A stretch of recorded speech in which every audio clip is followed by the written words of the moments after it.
अंतिम गुरु के सानिध्य में आने के बाद जो दुख हमारे जीवन में लगातार निरंतर चल रहे होते हैं, जो खत्म होने का नाम ही नहीं ले रहे होते हैं, या फिर जो दुख हमसे बर्दाश्त ही नहीं हो रहे होते हैं, उन्हें दूर करने के लिए हमने हर वो कोशिश की होती है जो भी हम कर सकते हैं। वो दुख हमें बुद्धि और मन के तल के हिसाब से फुल फॉर्म में महसूस भी हो रहे होते हैं, लेकिन वास्तव में हम बहुत ज़्यादा स्वार्थी होते हैं। हाँ, हम अपने मोह की चपेट में होते हैं और उन दुखों को ही आधार बनाकर या फिर उनको टारगेट करके हम अपना जीवन आगे बढ़ा रहे होते हैं। टोटल मिलाकर के हमें उन दुखों को हटाना होता है। इसके लिए हम सिद्धि मार्ग में भी आ जाते हैं, और जो दुख हमारे जीवन में चल रहे होते हैं, जब तक कि हमारे जीवन में कोई दिव्य पुरुष नहीं आते हैं या फिर अंतिम गुरु जब तक नहीं आते हैं, तो उन दुखों का एक अलग चेहरा, उनकी एक अलग शकल, या फिर वो एक अलग परिवेश के हिसाब से या फिर हमारी इंटरनल सिस्टम के हिसाब से हमें समझ में आते हैं या फिर हमें महसूस होते हैं, या फिर मैं ये कहूँ कि वो बुद्धि और मन या फिर माया वाला तल होता है। आज अगर मैं अपनी ही बात करूँ, तो अंतिम गुरु की कृपा से या फिर उनकी शरण में आने की वजह से मैं अगर अपने उन्हीं दुखों को दोबारा से देखता हूँ, तो आज उनकी एक अलग ही पिक्चर मुझे दिखाई पड़ती है। वो दुख एक अलग ही स्वरूप में मुझे दिखाई पड़ते हैं। और ये भी एक सच है कि अगर मेरे जीवन में इतने सारे दुख नहीं आए होते, तो यकीनन मेरे जीवन में अंतिम गुरु भी नहीं आए होते। और ऐसा बिल्कुल भी नहीं है कि वो दुख मेरे जीवन से हट गए हैं, वो आज भी वैसे ही हैं, लेकिन अब वो मेरे लिए वैसे नहीं है जैसे पहले हुआ करते थे, जब मेरे जीवन में कोई दिव्य पुरुष नहीं थे या फिर मैं ये कहूँ कि मेरे अंतिम गुरु नहीं थे। और सच बताऊं तो उन दुखों को दूर करने में भी मुझे अब कोई खास इंटरेस्ट नहीं है। लेकिन अगर उन दुखों की एवज में मुझसे ये कहा जाएगा कि तुमसे अंतिम गुरु छीन लिए जाएंगे, तो फिर मैं ऐसा बिल्कुल भी नहीं होने दूंगा। वो दुख जैसे हैं वो वैसे ही रहें, लेकिन मुझे अपने अंतिम गुरु से अलग नहीं होना है, क्योंकि अंतिम गुरु के पास परमात्मा होते हैं। जब मुझे इस बात की भनक लग चुकी है, तो फिर मैं अपने गुरु के लिए या फिर परमात्मा के लिए कुछ भी गवा सकता हूँ या फिर कुछ भी सहन कर सकता हूँ, कुछ भी बर्दाश्त कर सकता हूँ। और जो शिष्य ऐसा होता है, जो कुछ भी दांव पर लगाने को तैयार रहता है, तत्पर रहता है, उसे जो हमारे अंतिम गुरु होते हैं वो डायरेक्ट परमात्मा दे देते हैं। उनके पास भगवान होते हैं, ध्यान रखना है आपको। इसमें मैं कोई अपनी पर्टिकुलर तारीफ वगैरह नहीं कर रहा हूँ या फिर किसी भी तरह का कोई अहंकार नहीं जता रहा हूँ, लेकिन लोभ में होकर हम अंतिम गुरु से परमात्मा नहीं मांग सकते हैं कि आपके पास तो है ही, आप मुझे दे दो या फिर आप मुझे मुक्ति दे दो या फिर आप मेरे दुख दूर कर लो। जिस तरह से आज तक आप इस दुनिया के या फिर इस पृथ्वी लोक के किसी भी भगवान या फिर किसी भी गुरु के साथ डील जैसी किया करते थे, फिर उस तरह के व्यवहार से आपको परमात्मा या फिर अंतिम गुरु नहीं मिलेंगे या फिर समझ में नहीं आएंगे। इसमें किसी भी तरह का आपका पर्सनल वाला या फिर मैं और मेरा वाला नहीं चलेगा। आप एक जन्म और ऐसे ही काट जाएंगे।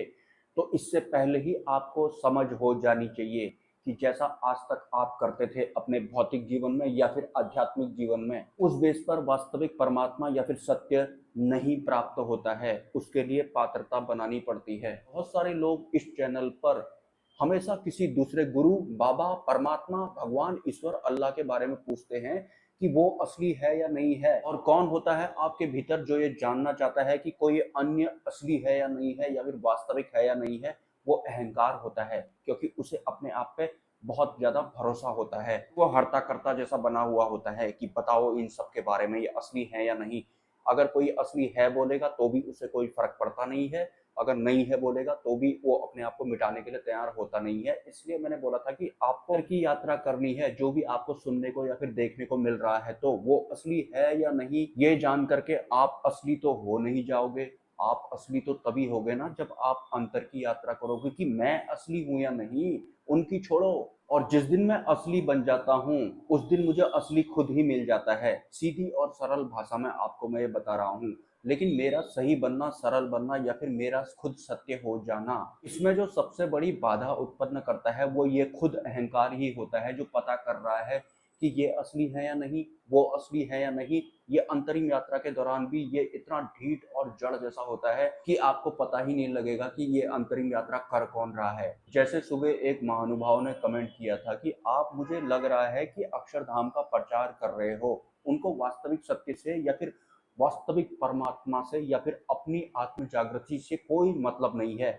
वो बस अपना ज्ञान बता रहे हैं। इसका सीधा सा मतलब ये भी है कि उन्हें यकीन नहीं है कि जो मैं बता रहा हूँ वो सही नहीं है, कुछ सही और भी हो सकता है। मे बी उनका पर्सनल वाला कुछ सही हो सकता है, उनके अहंकार ने उनको ऐसा मनवाया होगा, या फिर किसी अन्य व्यवस्था जो कि नकली परमात्मा जनरेट कर देती है, उनके द्वारा उनके भीतर इस तरह की मान्यता बन गई होगी कि असली अध्यात्म या फिर परमात्मा कोई और भी होता है, या फिर होता ही नहीं है। कई तरह के लोग होते हैं इस दुनिया में, जो अध्यात्म में भी होंगे, जो सफेद कपड़े भी पहन लेंगे, लेकिन उनको ऐसा लगता है कि परमात्मा और परमात्मा कुछ भी नहीं होता है। जिन्होंने जी भर के इस संसार को भोगा होता है, जो अंधे जैसे हो गए होते हैं, उनको भी ऐसा लगता है कि शायद परमात्मा और परमात्मा कुछ होगा ही नहीं। बिना मतलब में मैंने सुख काटे और दुख काटे, अब मेरा टाइम खत्म। मैं किसी भी धाम को प्रमोट नहीं कर रहा हूँ। जो जैसा है मैं आपको वैसा ही बता रहा हूँ। दोबारा से बता देता हूँ, मेरे जो अंतिम गुरु हैं उनके पास डायरेक्ट परमात्मा होते हैं। और होते हैं का ये मतलब नहीं है कि मैंने मान लिया है कि हाँ हाँ उनके पास परमात्मा होते हैं, आने वाले फ्यूचर में वो मुझे परमात्मा या फिर भगवान दे देंगे। उनके पास परमात्मा होना या फिर उनके खुद का परमात्मा होना जो मुझे बताना या फिर समझाना होता है, वो मेरे अंदर भी वो सब भर जाता है जो उनके पास में होता है। बस मैं उनको खो दूंगा अगर मैंने उनकी बात नहीं मानी तो। परमात्मा वास्तव में कैसे होते हैं, उनके लिए कुछ भी खोने को तैयार रहूंगा। मैं अपनी बात करूं तो पर्सनल वाली। और वैसे ही मैंने आज तक बहुत कुछ खोया था, सब कुछ होने के बाद भी मेरे पास कुछ जैसा नहीं रहता था। और अब अगर और भी आगे को मुझे कुछ खोना पड़ेगा तो मैं रेडी रहने वाला हूँ। और इसका मतलब ये भी नहीं है कि हर किसी को कुछ ना कुछ खोना ही पड़ेगा, लेकिन मोह नहीं होना चाहिए किसी भी तरीके का, इस संसार के प्रति, इस शरीर के प्रति, किसी रिश्ते के प्रति। आपको उस मोह से इंटरनली ऊपर उठना है, छोड़ना ओढ़ना नहीं है किसी को, घर वगैरह छोड़ना नहीं है। आपको पता होना चाहिए कि माया ने किस तरह से आपको इस संसार में लॉन्च करवाया था और कुछ सालों तक बेहोशी वाला दूध पिलाकर आपको इस संसार में खपाने लायक बना दिया था। उसके बाद आपको झेलने के लिए तैयार कर दिया जाता है। उस झेलने के दौरान अगर तुम नहीं जागे तो फिर माया प्रकृति के रूप में, और प्रकृति में हमारा शरीर भी आता है, रैपट मारते रहती है अनंत जन्मों तक। हर बार ऐसा ही होता है। और अगर हम नहीं जागते हैं तो फिर माया को कोई फर्क नहीं पड़ता है, क्योंकि वो इसका काम है, या फिर माया खुद है ही ऐसी, लेकिन माया को पता नहीं होता है कि वो ऐसी क्यों है। परमात्मा जिसे भी बनाते हैं ना, वो बाकी तो सब कुछ कर लेगा, लेकिन उसे अपना पता नहीं रहता है कि वो है कौन। माया को भी नहीं पता होता है कि मैं ऐसी क्यों हूँ। काल कर्म को भी नहीं पता होता है कि हम ऐसे क्यों हैं। अहंकार होता है, इन्हें खुद भी नहीं पता होता है कि मैं ऐसा क्यों हूँ। ये बस स्ट्रीम करते हैं एक तरीके से। नमस्कार।